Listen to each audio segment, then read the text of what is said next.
Assalamualaikum warahmatullahi wabarakatuh. Terima kasih sekalian.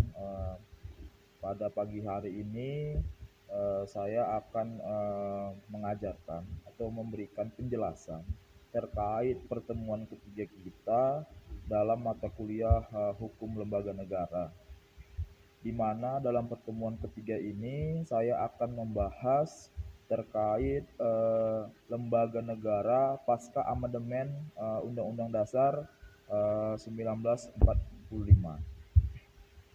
Pada slide pertemuan kedua kemarin itu sudah saya masukkan penerapan atas PPT juga, baik itu bahan ajar di lembaga negara sebelum pasca amandemen ini.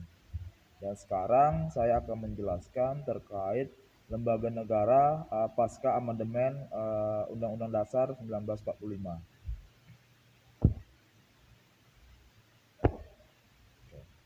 Untuk mempersingkat waktu, ini saya akan jelaskan terkait lembaga negara sebelum amandemen. Jadi sebelum amandemen ini bahwa masih sedikitnya suatu lembaga negara yang ada pada putusan yang dilihat dari Undang-Undang Dasar 1945. Pasca sebelum amandemen ini MPR itu menjadi lembaga tertinggi ya di dalam pemerintah Indonesia itu sendiri, karena dialah yang memutuskan dan menetapkan suatunya produk hukum di dalam pasca atau sebelum amandemen ini. Dan turunannya sendiri itu dari Undang-Undang Dasar 45 langsung kepada MPR atau Majelis Permusyawaratan Rakyat, karena juga dia ada meresmikan suatu undang-undang, dia juga bisa menggantikan presiden, dia juga bisa menetapkan presiden dan lain sebagainya. Di sini hierarki dari lembaga negara sebelum amandemen di sini kita lihat adalah MPR, di bawah MPR ini ada DPRD, ada presiden, ada BPK, ada DPA dan MA itu sendiri. Kemudian di sini setelah amandemen di tahun 1945 itu barulah timbulnya banyaknya suatu lembaga-lembaga, yaitu ini mungkin di pasca reformasi sendiri ya. Pasca reformasi munculnya beberapa lembaga-lembaga terkait, yaitu baik yang di tingkat pusat maupun yang sampai di tingkat daerah, yaitu sesuai dengan hierarki perundang-undangan kita, di mana kita bisa melihat di denah gambar ini bahwa tetap undang-undang tertinggi dalam hukum konstitusi atau Constitution of the Law itu dalam hukum positif adalah Undang-Undang Dasar 1945. Kemudian di bawah undang-undang itu ada banyak lembaga-lembaga setelah amandemen. Setelah amandemen di sini tuh setelah reformasi, baik itu KPU, ada BPK di situ, kemudian di bawah BPK ada perwakilan BPK provinsi, badan pemeriksaan keuangan ya. Terus ada di bawahnya ada bank sentral, ada presiden, ada DPR, MPR, ada DPRD. Tetapi bedanya di setelah amandemen ini MPR itu tidak lagi menjadi lembaga tertinggi. Nah, setelah amandemen ini malah MPR ini menjadi setara dari semua lembaga yang di atasnya, baik itu BPK, Presiden, DPR, MPR, DPD, Mahkamah Agung, Mahkamah Konstitusi, dan lain sebagainya. Bahkan sampai KY juga ada. Kemudian di bawahnya Presiden ini ada Kementerian Negara, ada daerah pertimbangan, ada TNI Polri, turunannya sampai yang paling terendah sendiri adalah Bupati, Wali Kota, dan DPR itu sendiri, DPRD itu sendiri. Itu diatur di dalam badan lembaga negara setelah amandemen bagi yang eksekutif itu sendiri. Sedangkan untuk Mahkamah Agung atau badan yudikatif itu ada ruang lingkupnya itu banyak di pengadilan atau di peradilan. Baik itu peradilan umum, peradilan agama, peradilan militer, bahkan peradilan tun.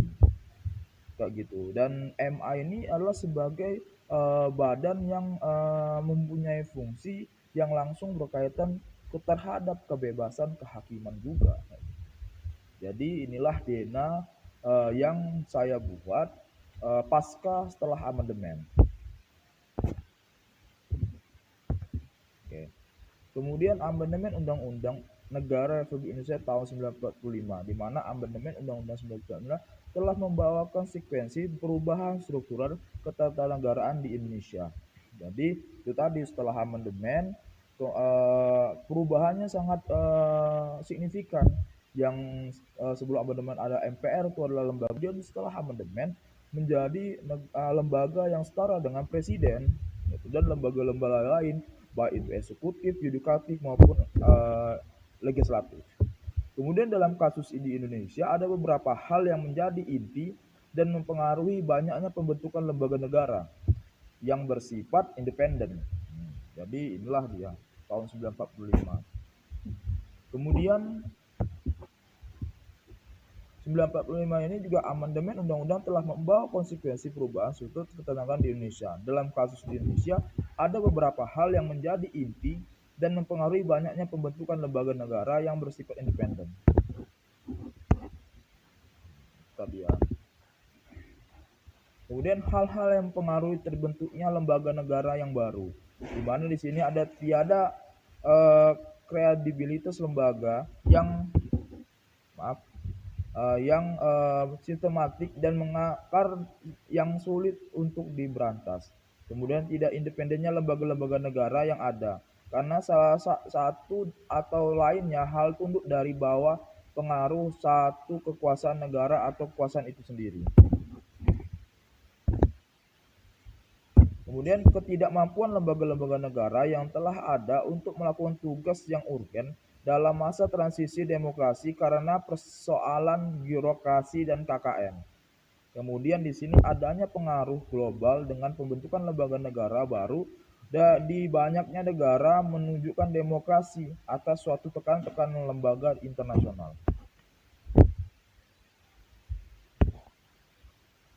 Kemudian di sini juga ada prinsip-prinsip pembentukan lembaga, di mana prinsip-prinsip dalam pembentukan lembaga ini ada mempunyai beberapa prinsip, baik itu prinsip konstitusionalisme, di mana prinsip konstitusionalisme ini mempunyai suatu gagasan terkait kehendak agar kekuasaan para pemimpin dan badan-badan pemerintah itu dapat dibatasi. Nah, pembatasan inilah tersebutlah yang memperkuat sehingga menjadi satu mekanisme atau produser yang tetap sehingga hak-hak dasar warga negara semakin terjamin dan demokrasi dapat terjaga. Jadi menurut prinsip konstitusionalisme ini kekuasaan dari adanya suatu gagasan terkait kekuasaan para pemimpin yang mempunyai suatu batasan, dan batasan inilah yang menjadi suatu mekanisme dari prosedur serta yang tetap terkait hak-hak dasar dari warga negara itu sendiri. Kemudian prinsip checks and balance, di mana checks and balance-nya lah mengawasi dan mengimbangi. Jadi mengawasi dan mengimbangi ini adalah suatu prinsip pembentukan juga, di mana menjadi suatu roh bagi pembangunan dan pengembangan demokrasi. Untuk itu pembentukan organ kelembagaan negara harus bertolak dari kerangka dasar sistem Undang-Undang 1945 yang mengarah ke separation of the power atau pemisahan kekuasaan. Jadi itulah bentuk dari pengembangan dari demokrasi itu sendiri yang menurut dari checks and balance ini gitu. Kemudian ada prinsip integrasi, di mana prinsip integrasi ini dalam arti bahwa pembentukan lembaga negara tidak bisa dilakukan secara parsial karena keberadaannya harus dikaitkan dengan lembaga lain yang telah ada dan eksis. Dalam pembentukan lembaga negara harus disusun sedemikian rupa sehingga menjadi satu kesatuan proses yang saling mengisi dan memperkuat, serta harus jelas kepada siapa lembaga tersebut harus bertanggung jawab. Makanya sistem integrasi ini sangat berkaitan sekali dengan suatu lembaga negara. Karena agar apa? Karena akan menjadi suatu proses yang sangat kuat ketika suatu lembaga itu mempunyai tanggung jawab kayak gitu. Misalnya contohnya gini, DPR tugasnya apa? Itu sebagai perwakilan rakyat.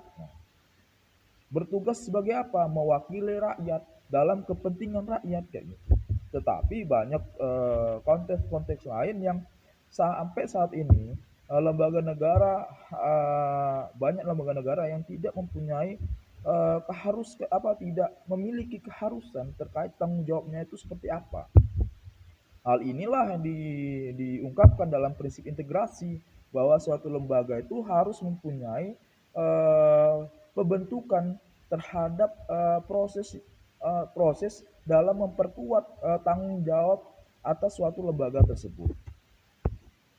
Kemudian ada prinsip kemanfaatan bagi masyarakat, di mana prinsip kemanfaatan bagi masyarakat ini yaitu pembentukan lembaga negara bertujuan untuk memenuhi kesejahteraan warganya dan menjamin hak dasar yang dijamin oleh konstitusi. Ini juga terdapat di dalam HAM, di mana prinsip kemanfaatan bagi masyarakat ini adalah diharapkan bahwa adanya dasar sebagai jaminan untuk mensejahterakan warganya. Nah, tentunya tadi saya sebutkan yaitu DPR. Dia bertanggung jawab sebagai apa? Mewakili rakyat. Untuk siapa? Ya untuk kepentingan rakyat. Nah, jadi dasar dari hak rakyat itulah sebagai jaminan oleh lembaga negara itu DPR itu sendiri dalam menegakkan kesejahteraan rakyatnya. Karena dia sebagai wakil dari seluruh rakyat. Nah, makanya itulah terbentuknya suatu lembaga itu karena ada juga prinsip dari kemanfaatan bagi rakyat itu sendiri atau masyarakat itu sendiri. Jadi seperti itu. Kemudian ada 3 jalur pembentukan lembaga negara, di mana berdasarkan Undang-Undang 1945 terdiri dari MPR, DPR, DPRD, Presiden, Mahkamah Agung, BPK atau Badan Penyelesaian Keuangan, Kementerian Negara, pemerintah daerah provinsi, daerah, kabupaten, dan kota. Bahkan ada juga DPRD provinsi, DPRD kabupaten, kota, dan di sini juga ditambah dengan KPU, Komisi Pemilihan Umum, KY, MK, Bank Sentral, TNI, Kepolisian Negara Republik Indonesia, dan yang terakhir Dewan Pertimbangan Presiden. Ini pasca pembentukan lembaga negara pasca amandemen ya. Karena sudah banyak sekali lembaga-lembaga negara baik tidak hanya dari tingkat pusat maupun sampai yang tingkat terendah yaitu pemerintah daerah bahkan sampai kota bahkan. Kemudian ditambah lagi dengan adanya Dewan Pertimbangan Presiden itu sebagai badan lembaga yang mengawasi dari kebijakan-kebijakan yang dibuat oleh presiden itu sendiri.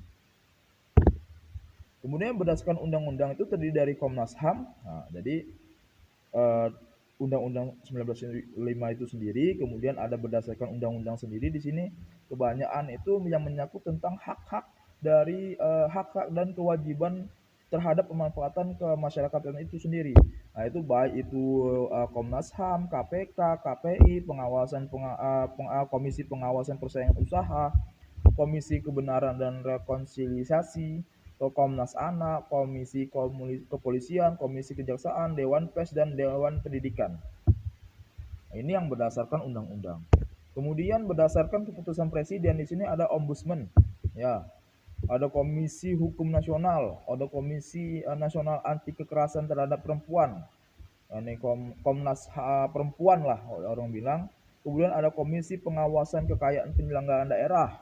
Kemudian ada Dewan Maritim, Dewan Ekonomi Nasional, Dewan Industri, dan Dewan Pengembangan Usaha serta Dewan Buku Nasional. Kemudian lembaga-lembaga negara ini masuk lagi ke dalam lembaga-lembaga negara yang mempunyai kewenangan setara dengan undang-undang, gitu. Baik itu presiden, wakil presiden, DPR, DPRD, MPR, bahkan sampai ke KY. Jadi di sini pasca amandemen ini yang seharusnya MPR itu sebelum amandemen itu lembaga paling tertinggi, akhirnya setara dengan kewenangan di dalam suatu undang-undang bersama dengan presiden, DPRD, DPRD bahkan sampai yang badan yudikatif yaitu MK, MA, MK dan KY itu sendiri. Kemudian di sini ada presiden wakil presiden, di mana berbeda dari sistem pemilihan presiden dan wapres. Sebelumnya yang dipilih itu oleh MPR. Jadi MPR itu awalnya kan memilih dan memutuskan sendiri terkait presiden dan wakil presiden serta menghentikan presiden juga adalah bagian dari tugas MPR pasca sebelum reformasi. Kemudian setelah reformasi presiden dan wakil presiden ini sistem pemilihannya sudah sendiri, tidak lagi dipilih oleh MPR. Hal inilah yang diatur dalam Undang-Undang 1945 yang sekarang, di mana menentukan bahwa mereka dipilih secara langsung oleh rakyat. Nah, itu makanya dari rakyat untuk rakyat, dari rakyat untuk rakyat sebagai apa? Prinsip kemanfaatan masyarakat itu sendiri, begitu. Kemudian pasangan calon presiden wapres itu diusulkan oleh parpol atau gabungan parpol peserta pemilu. Konsekuensinya karena pasangan presiden dan wapres dipilih oleh rakyat, maka mereka mempunyai legitimasi yang sangat kuat. Nah, itu. Legitimasi itulah kebijakan-kebijakan atau keputusan-keputusan yang ditetapkan langsung oleh presiden itu sendiri.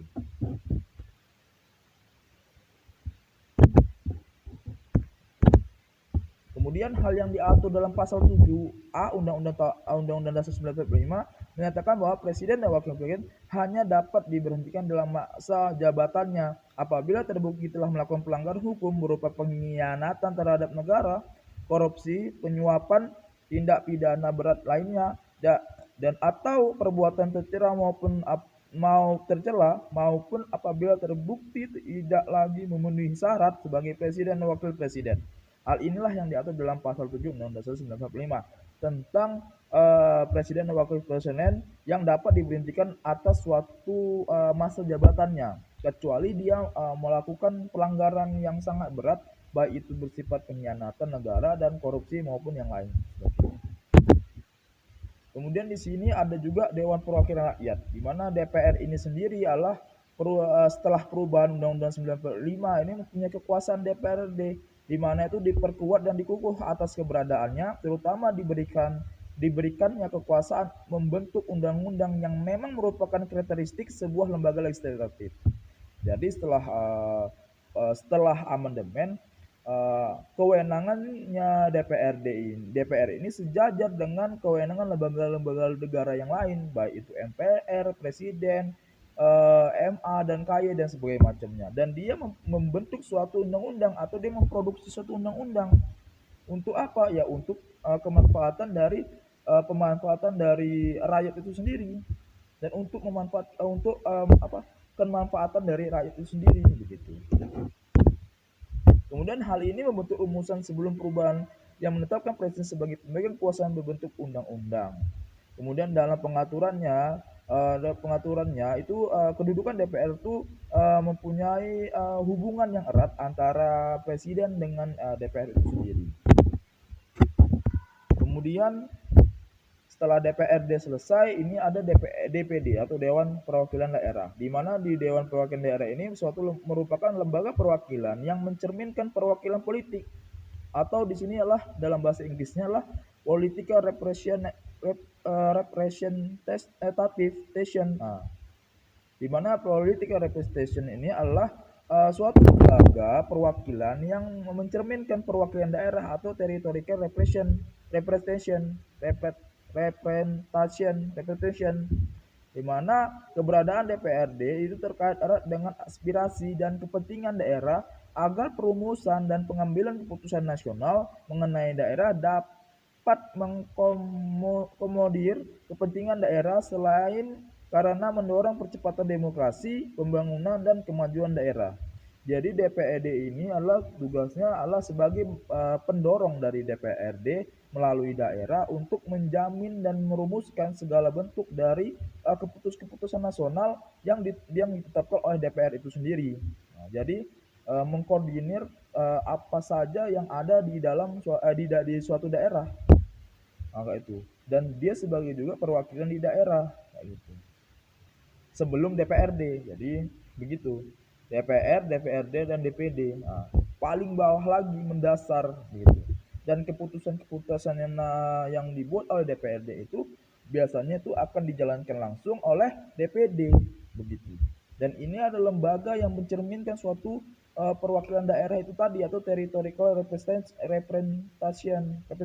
Nah, dalam apa? Dalam kepentingan daerah untuk memajukan dan mendorong percepatan demokrasi, pembangunan dan kemajuan daerah itu sendiri.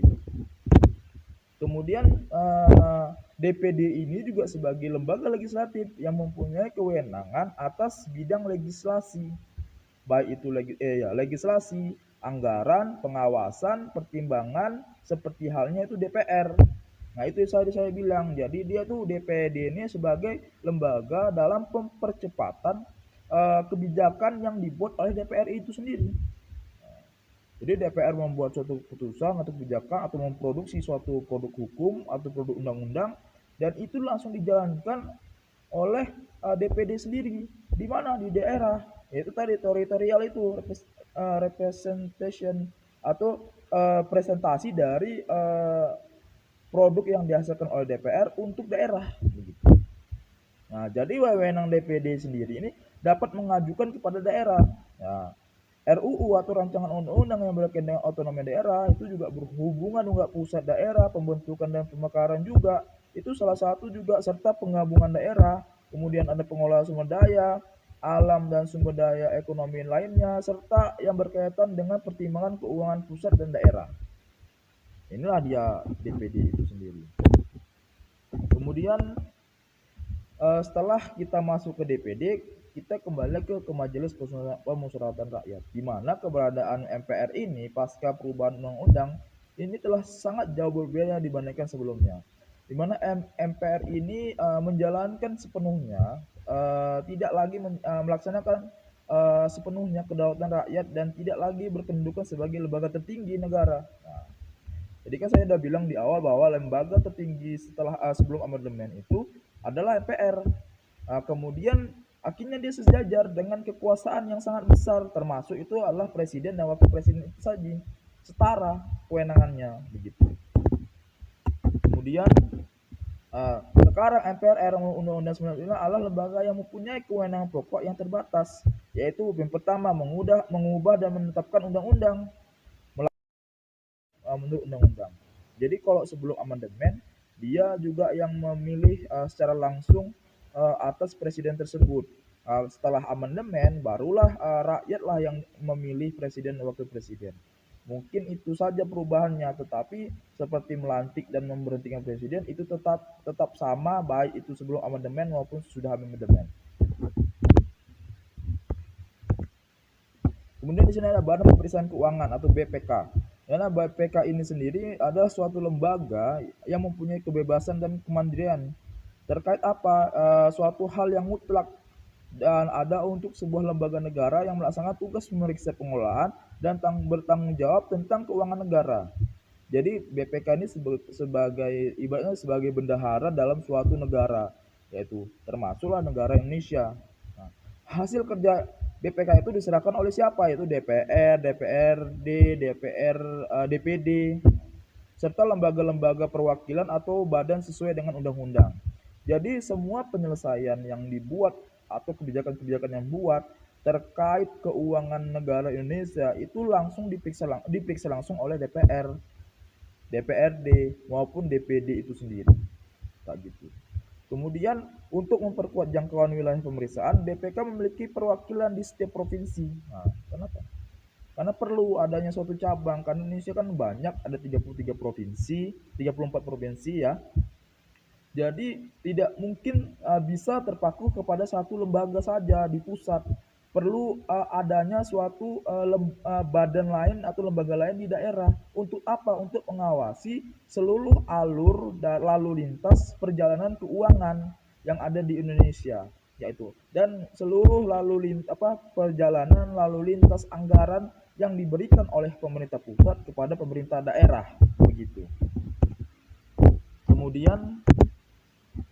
Kemudian setelah BPK sendiri ini baru ada badan yudikatif yaitu ada Mahkamah Agung, di mana di Mahkamah Agung sendiri ini lebih memperbanyak lagi suatu kewenangan MA yang mana dia sebagai mengadili atas mengadili atas suatunya putusan, baik itu di tingkat kasasi, kemudian juga dia menguji peraturan perundang-undang di bawah undang-undang terhadap undang-undang, kemudian ada wewenang lainnya diberikan oleh undang-undang, kemudian juga dia juga mengatur rekrutmen kehakiman hakim agung sendiri yang diusulkan oleh KY kepada DPR untuk mendapatkan persetujuan dan selanjutnya itu ditentukan oleh hakim agung dan presiden.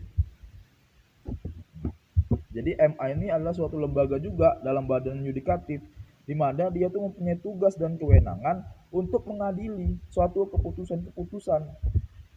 Nah, di dalam dunia Eropa kontinental ini lembaga negara ini ada itu yang kenapa mempunyai suatu bentuk dari demokrasi itu sendiri. Padahal Mahkamah Agung ini itu juga termasuk ke dalam negara yang disebut sebagai sistem Anglo-Saxon atau sistem dari keputusan hakim kayak gitu. Tetapi di negara Eropa kontinental itu masih dipakai sebagai bentuk dari peradilan itu sendiri, kayak gitu, atas suatu kasus begitu. Kemudian komisi yudisial lah, di mana komisi yudisial ini ruang lingkupnya tuh mengawasi dari kegiatan atau kewenangan yang dibuat oleh hakim atau Mahkamah Agung. Ruang lingkupnya tugasnya tuh sangat erat dengan kekuasaan kehakiman.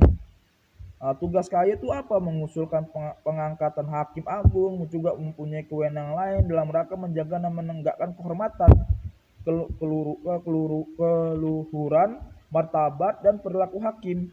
Jadi yang mengawasi dan tingkah laku serta wewenang yang dibuat oleh Mahkamah Agung itu adalah Komisi Yudisial ini atau KY itu sendiri.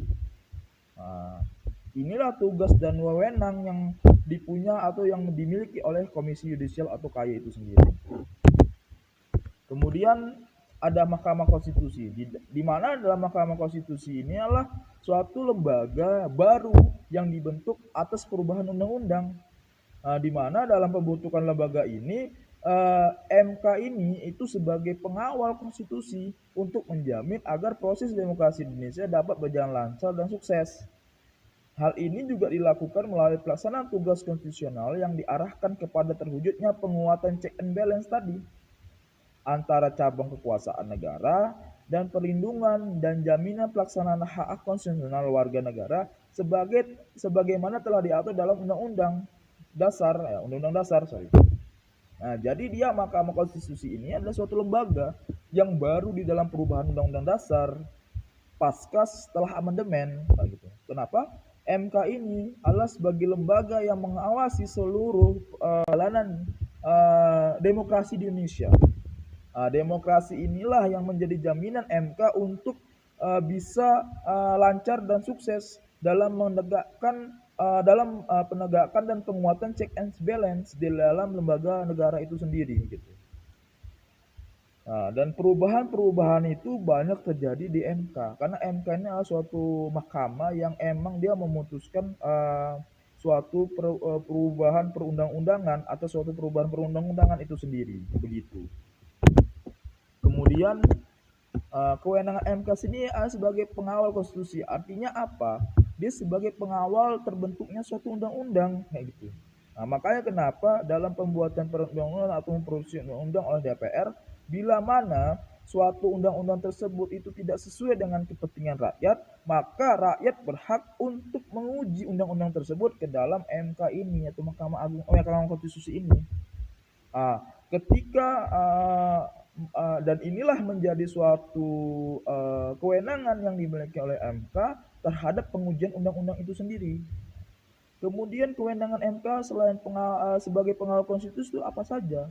Itu baik itu memutuskan sengketa kewenangan lembaga negara dan yang kewenangan diberikan oleh undang-undang, terus memutuskan pembubaran partai politik, memutuskan perselisihan hasil pemilu, bahkan memutuskan pendapat DPR itu, presiden dan lain-lainnya itu bisa melalui MK. Jadi MK inilah benar-benar sebagai mahkamah untuk mengawal seluruh alur cerita konstitusi di dalam suatu undang-undang itu sendiri. Kemudian hubungan antara lembaga negara pasca amandemen Undang-Undang Dasar 1945. Di sini ada hubungan yang bersifat fungsional, hubungan yang bersifat pengawasan, hubungan yang berkaitan dengan penyelesaian sengketa, dan hubungan yang bersifat pelaporan atau pertanggungjawaban. Kemudian di sini ada pengertian dari hubungan yang bersifat fungsional, di mana hubungan yang bersifat fungsional ini adalah hubungan antara DPR atau DPD dengan presiden dalam membuat undang-undang dan APBN, juga untuk menyampaikan usul atau pendapat serta imunitas. Kemudian hubungan antara DPR dengan DPD ini dalam membuat peraturan dan kebijakan yang berhubungan dengan otonomi daerah. Kemudian lagi ada juga hubungan antara KY DPR dan Presiden dalam menegakkan kehakiman. Jadi memang hubungan yang bersifat fungsional ini adalah hubungan yang sangat erat sekali terkait lembaga-lembaga negara yang ada di Indonesia. Kemudian juga termasuk ke dalam badan BBK serta lembaga-lembaga negara lainnya, terutama itu presiden dan menteri-menterinya dalam penyelenggaraan keuangan negara, keuangan lembaga-lembaga tersebut. Kemudian hubungan antara DPR dan DPD dengan presiden dalam membuat undang-undang dan APBN juga menyampaikan usul pendapat serta imunitas. Hubungan antara DPR dan DPD dalam membuat peraturan atau kebijakan yang berhubungan dengan otonomi daerah. Kemudian ada hubungan antara DPR dan presiden dalam pengangkatan hakim juga ada konteks hubungannya karena sifatnya fungsional. Fungsional itu ya hampir semua lembaga negara itu berkaitan secara langsung kayak gitu. Kemudian ada KPU juga dengan pemerintah dalam penyelenggaraan pemilu, kemudian ada Komisi Hukum Nasional dengan presiden terkait dengan masalah-masalah hukum serta membantu presiden sebagai panitia pengarah dalam mendesain pembaruan hukum. Kemudian ada KPK, kemudian ada kepolisian dan kejaksaan dalam pengungkapan dan penyelidikan kasus-kasus yang bersifat money laundering atau korupsi itu tadi sendiri. Kemudian di sini ada hubungan yang bersifat pengawasan, di mana hubungan antar presiden dengan DPR dalam melaksanakan pemerintahan. Jadi hubungan yang bersifat pengawasan itu biasanya itu antara presiden dengan DPR, antara Mahkamah Agung dengan KY, kemudian dan lain sebagainya. Kemudian ada juga hubungan antara DPD dengan pemerintah pusat dan daerah khususnya dalam pelaksanaan otonomi daerah. Kemudian ada juga hubungan yang bersifat pengawasan antara Mahkamah Agung dengan Presiden untuk menguji peraturan perundang-undangan yang dibuat undang-undang. Kemudian ada MK juga dengan DPR dan DPD dalam Presiden sebagai pembentukan undang-undang untuk menguji konstitusionalisme undang-undang.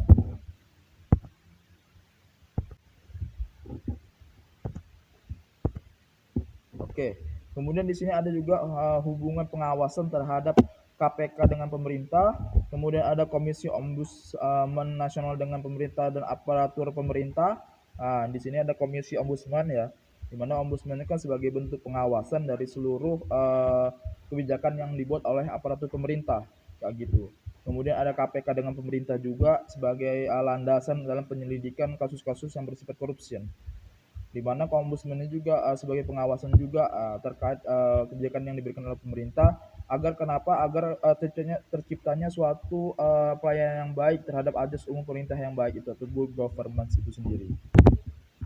Kemudian hubungan yang berkaitan dengan penyelesaian sengketa, di mana penyelesaian sengketa itu tadi yaitu tadi baik itu MK ini sebagai suatu lembaga yang emang dia mengawal seluruh jalannya konstitusi. Jadi hubungan yang berkaitan dengan penyelesaian sengketa ini sendiri banyak dijatuhkan oleh kewenangan-kewenangan yang bersifat Mahkamah Konstitusi ini sendiri. Baik itu MK dengan penyelenggara pemilu untuk menyelesaikan perselisihan hasil pemilu, kemudian ada lembaga-lembaga negara lain yang menyelesaikan sengketa kewenangan antara lembaga negara. Kemudian ada hubungan yang bersifat pelaporan atau pertanggungjawaban, di mana di sini ada DPR atau DPD dalam lembaga MPR dengan presiden, kemudian ada DPR dengan komisi-komisi negara seperti Komnas HAM, Komisi Ombudsman Nasional, KPK, Komisi Kebenaran dan Rekonsiliasi, dan Komisi Anti Kekerasan Terhadap Perempuan. Mungkin sekian yang bisa saya sampaikan terkait pembelajaran atau mata kuliah hukum lembaga negara kali ini. Lebih dan kurang saya mohon maaf. Assalamualaikum warahmatullahi wabarakatuh.